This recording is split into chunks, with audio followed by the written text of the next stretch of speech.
की जय, बरगवाल यूथ की जय, बरगवाल के गांव वालों की जय, बरगवाल के गांव वालों की जय, बरगवाल के गांव वालों की जय।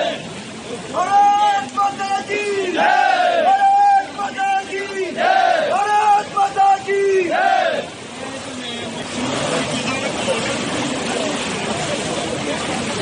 बस ये बढ़िया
भाई ने लगता है वो मैं देश हो गया तो मेरे मम्मा का आवाज किसी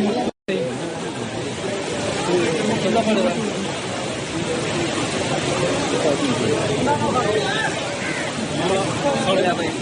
ये तो तीन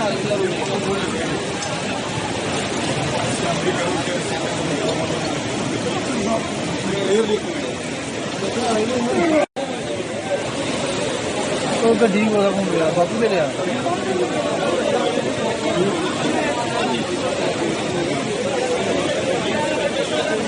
देखिए कि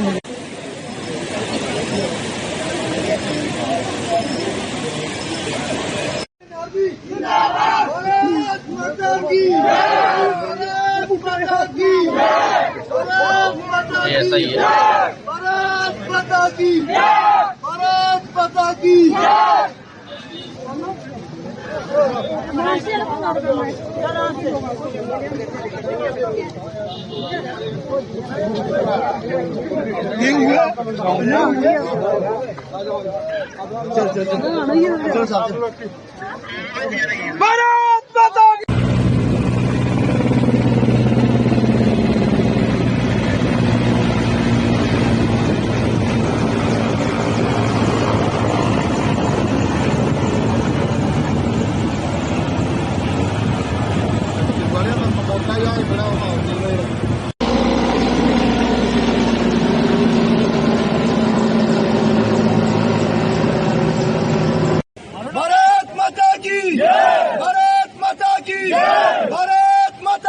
भारत माता की बरगवाल रेस्क्यू ऑपरेशन टीम की बरगवाल रेस्क्यू ऑपरेशन टीम की।